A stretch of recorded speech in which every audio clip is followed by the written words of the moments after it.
n'a pas d'autre choix que d'être sans pitié dans les jugements par rapport à ces actes d'ensauvagement. Pourquoi ? Parce que ces gens-là, ces voyous. Moi, voyez-vous, je suis un immigré. Je suis venu en France avec mes parents qui se sont battus pour s'intégrer, qui ont passé leur vie à m'expliquer ce que l'on devait à ce pays et comment on devait contribuer à la place qui était la nôtre, à lui rendre ce qu'il nous avait donné. Et nous sommes des millions, je vous le dis, David Pujadas, nous sommes des millions dans ce cas-là. Je vais régulièrement dans les quartiers, y compris à la rencontre des plus jeunes. Vous avez des générations d'entrepreneurs en puissance qui ne demandent qu'une seule chose, c'est de sortir de leur carcan, c'est de créer, c'est d'entreprendre, c'est de construire leur vie. Et ce qu'ont fait ces voyous-là, c'est nuire fondamentalement à l'image de toute une génération extrêmement majoritaire de jeunes qui veulent s'en sortir.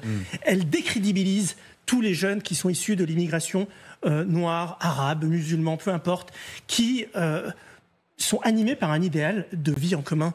Et c'est ça qui me rend extrêmement en colère. Et donc on doit le dire, on doit le répéter. Mais pour le dire et le répéter, il faut qu'en face de ça, la justice puisse faire le job. Parce que si on râle, si je suis en train de dire ce que je vous dis, et si rien ne se passe, nous sommes coincés. Et la fameuse prophétie du face-à-face va finir par se rencontrer. En fait, ces gens-là, ces voyous, ces barbares, créent les conditions d'un affrontement communautaire en France, alors que l'essentiel des communautés en France ne demande qu'une seule chose, c'est vivre ensemble. Donc stop.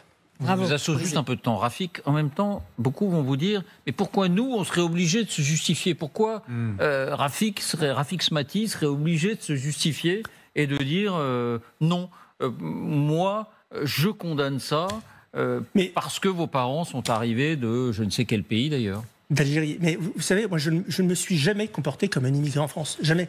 Je me suis toujours considéré comme français, entrepreneur, c'est ma boussole, passionné par l'avenir, par les sciences, par les technologies. Je ne me suis jamais défini, même si j'ai des racines et que j'en suis fier, mais je ne me suis jamais défini par mes racines. Sauf que quand vous avez des voyous comme ça, qui prennent en otage vos racines pour les instrumentaliser, pour les décrédibiliser, vous avez le devoir de prendre la parole.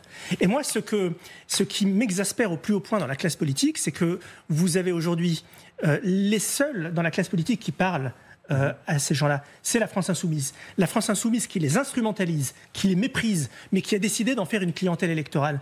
Et moi, je me bats pour que, notamment la droite et le centre, parlent enfin à ces jeunes-là. Vous savez, ces jeunes-là sont plutôt conservateurs. Ils ne sont pas décadents comme la France insoumise. Ils sont plutôt conservateurs, ils sont pro-business, ils sont profondément libéraux dans l'âme. Donc c'est à la droite, c'est au centre de leur parler. Or, la droite et les centres ne leur parlent pas et vous avez que des clientélistes, opportunistes de la France insoumise qui leur parlent. Et Macron leur a parlé grand problème, mais vous avez raison. Macron leur a parlé un moment, quand il était ministre de l'économie. Et Sarkozy, d'ailleurs, en a beaucoup parlé en 2007, et une grande partie de la population issue de l'immigration avait voté Sarkozy en 2007.